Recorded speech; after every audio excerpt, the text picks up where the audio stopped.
parce qu'on a accumulé de la culture qui d'un seul coup nous permet de penser en termes d'historien. Je ne suis pas historien, mais je dispose d'assez d'informations historiques pour pouvoir disposer d'un regard qui est susceptible de ne pas se contenter de l'instant pur. Le nihilisme, c'est l'instant pur. C'est l'incapacité à lier le présent avec le passé et avec le futur. Dès qu'aujourd'hui on veut lier le présent avec le passé, on est réactionnaire. Donc on est réac, donc on est facho, donc on est vichiste, donc on est pétiniste, et donc c'est Adolf Hitler, donc la Shoah, donc on est à l'origine des 6 millions de morts. Alors évidemment, on a peur de dire qu'on aimerait bien revenir à l'école, l'époque où on apprenait à lire à l'école, par exemple. Dès qu'on dit ça et qu'on est assimilé à Adolf Hitler, il y a un moment donné où on n'a pas forcément les épaules quand on a 30 ans. Aujourd'hui, ça va, je les ai. Donc les épaules. Donc oui, je suis hitlérien, je suis stalinien, je suis léniniste, je suis bolchevique, je suis sartrien, non pas ça, mais je suis tout. Ça me fait plus peur tout ça, comme ça pouvait me faire peur à une époque, et je laisse les gens dire on ferait réactionnaire, coming out réactionnaire. Ça me gênerait que Libération dise du bien de moi, et ils en ont dit récemment, ça me fait un peu de peine.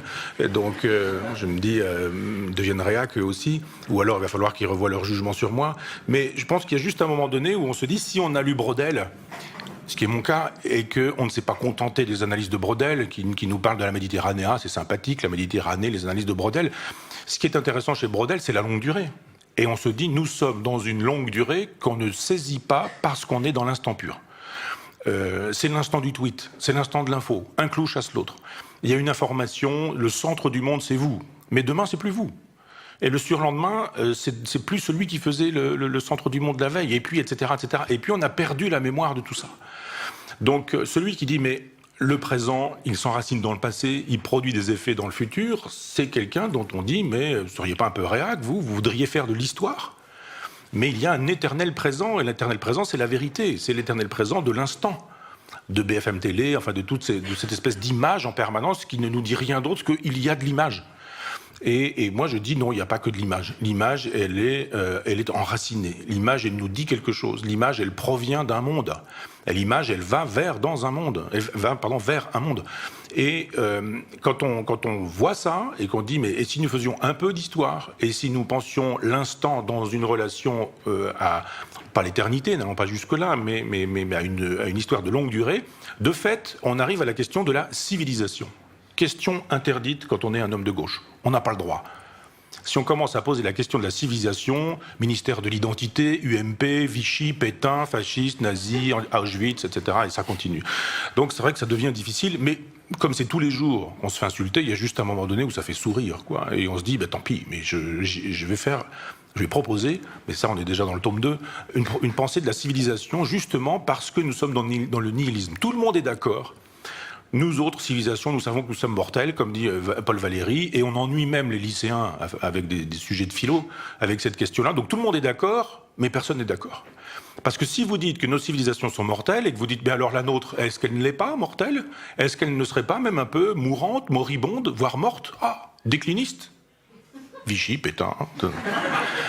Donc vous dites, bon, ça va devenir difficile, mais j'en ai fait mon pain quotidien, et je me dis, c'est plus mon problème de savoir que, je sais pas quoi, les Inrecuptibles, Télérama, ou le Nouvel Obs, tous ces gens-là disent de moi que je sais pas quoi, un réac, c'est pas mon problème.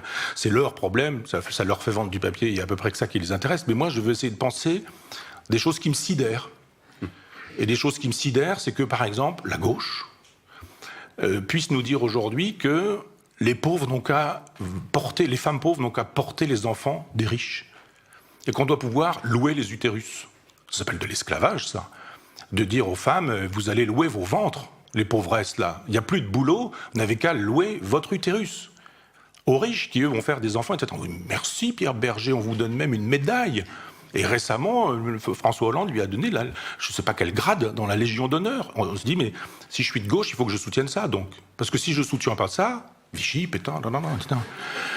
Je dis, non, je ne défends pas ça. Je suis désolé, mais moi qui suis de gauche, je pense qu'il y a un autre destin pour le ventre des femmes que de porter les enfants des riches qui ne veulent pas de vergéture. Ou des riches qui ne veulent pas s'ennuyer avec les grossesses ou ce genre de choses. Plus d'autres choses. Des psychanalystes pour chiens. Une télévision qui vient d'arriver sur le marché, qui est une télévision pour les animaux. Vous allez me dire, il y a déjà TF1, mais... Bon, c'était facile. Non, mais je veux dire, une télévision pour les animaux. Vous vous rendez compte, il n'y a pas une télévision consacrée aux livres, mais vous avez une télévision consacrée aux animaux. Ça veut dire que quand vous partez de chez vous, vous fermez la porte, eh bien, vos poissons rouges pourront regarder la télévision. Votre chien, votre chat, votre hamster, vos nacs, vos nouveaux animaux de compagnie, car vous pouvez aujourd'hui caresser des migales ou des boas, etc., etc. J'ai sur mon compte Twitter une rubrique que j'appelle « Des nouvelles du bas-empire ». Parce qu'effectivement, je regarde le réel et je me dis, je découvre l'autre jour que un garçon homosexuel veut faire des enfants, évidemment pas avec une femme, et sa mère propose de lui faire des enfants. Elle lui dit, voilà, on fait une insémination artificielle, donc le garçon va se tripoter quelque part et donne à sa maman, fait l'offrande à sa mère de son sperme. Elle se fait inséminer par le sperme de son fils, fait un enfant, trouve ça normal, c'est de l'amour de son enfant et de son fils, etc. Et pas de problème pour ça. On est dans une logique où effectivement la haute technicité que sont les procréations médicalement assistées va permettre aujourd'hui de légitimer l'inceste. Ça veut dire que les chiens regardent la télé, que les mères portent les enfants de leurs fils, que... enfin, je me dis, mais est-ce qu'effectivement, quand on est de gauche, ces choses-là, on doit les défendre ou est-ce qu'on ne doit pas dire « arrêtez ». Arrêtez. Je pense qu'il y a juste un moment où on est en train de s'affoler complètement et je pense qu'une civilisation ne s'honore pas quand elle n'a plus que ce genre de choses à proposer. Une télévision de service public qui fait des choses terribles en matière de culture, rien, mais voilà, et une télévision pour les chiens. Et il y a plein d'informations comme ça qui nous permettent de dire, ben oui, ça va pas, il y a un problème, ça ne va pas. Il faudrait aujourd'hui, nous disait récemment Najat Vallaud-Belkacem, mais c'est encore être de gauche, de réactionnaire de le dire, mais que nous fassions des cours d'improvisation comme Jamel Debbouze à l'école. Et qu'en même temps nous supprimions le latin. Je veux bien tout ça. Mais est-ce qu'on a autre chose à proposer que l'arrivée des tablettes à l'école en disant il y a de l'illettrisme, on vous donne des tablettes, fini l'illettrisme. Donc je me dis, moi qui suis justement un fils de pauvre, hein, qui s'en est sorti avec l'école et l'école républicaine où on apprenait à lire, à écrire, à compter, à penser, etc. Et c'était le cas de mon père, qui l'a quitté de bonne heure et qui apprenait ça à l'école. Je me dis, est-ce que c'est vraiment quelque chose d'insupportable que de dire qu'on aimerait bien effectivement que l'école permette la méritocratie, c'est-à-dire que les enfants de classe modeste puissent s'en sortir parce qu'ils ne s'en sortent pas aujourd'hui avec ce qu'on leur propose, puisque ce sont ceux qui s'en sortent, ce sont ceux qui ont des parents qui leur transmettent des informations. Pourquoi est-ce qu'on a des fils d'eux partout ?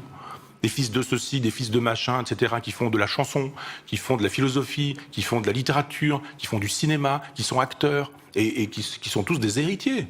Ils sont tous des héritiers. Si c'est ce qu'on veut, quand on est de gauche, alors j'ai du mal à croire qu'on puisse pouvoir dire qu'on est encore de gauche. Donc je me dis, il y a une espèce de nihilisme généralisé qui fait qu'un Premier ministre s'en vient dire que je contribue à la perte des valeurs, quand c'est ce Premier ministre de gauche qui nous dit que les Roms, il faudrait qu'ils s'en aillent d'ici. Quand Valls nous dit que les Roms ont vocation à rentrer chez eux, on a juste envie de dire, c'est Marine Le Pen qui le dit ou c'est Manuel Valls qui est un homme de gauche. Donc je pense que quand on continue à avoir des valeurs de gauche dans un monde qui n'a plus aucune valeur, effectivement, on passe pour un réactionnaire. Mais que c'est une erreur de parallaxe, que c'est une erreur de perspective qui fait qu'on peut aujourd'hui dire non, je ne suis pas assignable, ma gauche n'est pas assignable. On n'est pas obligé d'être au Parti Socialiste, d'être au Front de Gauche ou d'être au NPA pour être de gauche. Et j'ai plein de gens qui me disent en permanence, qui m'arrêtent dans la rue, qui me disent on est d'accord avec vous, et on est de gauche, et justement on a sur ce sujet exactement la même idée que vous, mais on n'ose pas. On a peur, car Vichy, Pétain, Auschwitz, etc., etc. Donc je dis, si on veut penser le nihilisme, si on veut penser la place que nous occupons dans le nihilisme, si on veut penser la question de la civilisation, de la durée de notre civilisation, de l'existence même de notre civilisation, elle naît quand ? Elle croît comment ? Elle devient grande quand ? À quelle époque ? Avec qui ? Avec quoi ? Etc. 12e siècle, prenez une carte de l'Europe et regardez le nombre des abbayes cisterciennes qui se créent au 12e siècle. C'est extraordinaire. Vous voyez une espèce de floraison sur la totalité de l'Europe et vous vous dites, ben oui, civilisation chrétienne. C'est moi, l'athée, qui vous le dis. Notre civilisation est chrétienne. C'est même sidérant qu'on soit obligé de le dire. Dire aujourd'hui notre civilisation est chrétienne, c'est tout de suite passer pour un fasciste qui, etc. Mais non, c'est un fait. C'est un fait d'évidence. Et on construit quoi aujourd'hui ? Qu'est-ce qu'on construit aujourd'hui ? Où sont nos cathédrales ? On n'arrive même pas à finir la Sagrada Familia à Barcelone. Vous dites, on a un architecte qui a proposé une cathédrale, on ne parvient pas à la faire. Elle n'est pas terminée, elle ne se termine pas.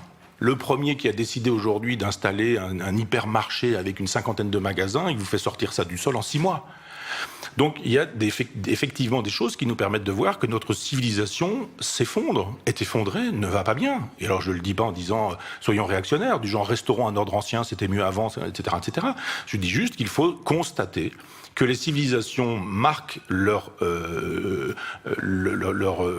époque dans un temps, dans une géographie, dans une histoire, et que ça disparaît. Voilà, il y a eu justement, je parlais tout à l'heure, Assur, Sumer, Babylone, etc. On a eu les Grecs, on a eu les Romains, on a eu l'Europe.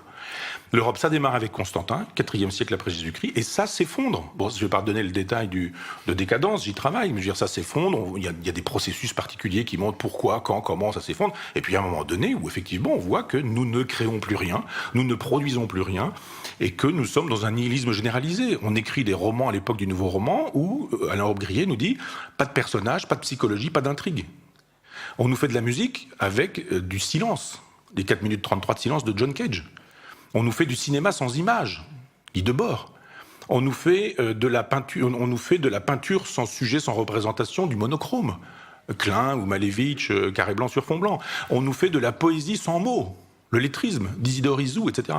Donc vous regardez, il y a effectivement eu, après 14-18, une espèce d'augmentation du nihilisme avec le surréalisme qui a joué ce rôle-là, etc. Alors évidemment, si vous dites une chose pareille, on est tout de suite un réactionnaire, mais on voit bien comment cette invitation à tout détruire, de Tzara, Dada d'abord, puis ensuite de Breton, mais il y avait aussi avant le futurisme et Marinetti, comment tout ça accompagne, ça ne produit pas, mais ça accompagne, on obéit au fameux Zeitgeist de Hegel, l'esprit du temps.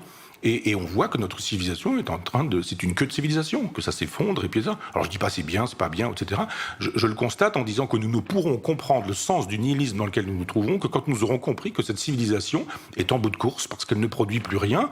Et c'est ainsi. Et une civilisation, c'est vivant, c'est une espèce de corps vivant, et il est normal qu'on fasse son deuil un jour de quelque chose qui n'existe plus. Donc d'autres civilisations sont prêtes. L'islam, qui est une civilisation déterritorialisée, mais peut-être aussi l'Inde, mais peut-être aussi la Chine, et qui sont des continents avec des spiritualités. L'islam, c'est une spiritualité, l'Inde c'en est une, la Chine c'en est une autre, confucianisme et taoïsme. Et je pense que quand Huntington nous dit qu'il y a un choc des civilisations, toute la gauche bien pensante nous dit pas du tout, c'est d'abord un type de droite qui le pense, donc c'est faux. Ben oui, mais bon, un type de droite peut dire des choses justes, et quand il dit effectivement qu'il y a des conflits de civilisation, le problème c'est pas de savoir si c'est une idée de droite ou si c'est une idée de gauche, c'est de savoir si c'est une idée juste. Et aujourd'hui, on commence à dire, certains, moi à l'époque je disais déjà qu'il avait raison, mais certains commencent à dire, ah oui, peut-être qu'il n'a pas totalement tort, mais on va pas complètement le dire, parce que ça voudrait dire qu'on s'est trompé, donc on va pas dire qu'on s'est trompé. Mais oui, il y a des blocs, ce sont des blocs de spiritualité, les blocs de spiritualité supposent des religions, et la courbe de notre civilisation épouse la courbe du christianisme, et l'espèce de fatigue du christianisme va avec la fatigue de notre civilisation, et nous en sommes là. Donc il nous reste pas grand-chose à faire. Je prends souvent l'exemple du Titanic qui coule. Je dis juste grand sourire, soyons élégants, et puis buvons des bons vins avec des gens qu'on aime, et le bateau coule, et ça sert à rien de vouloir mettre des rustines.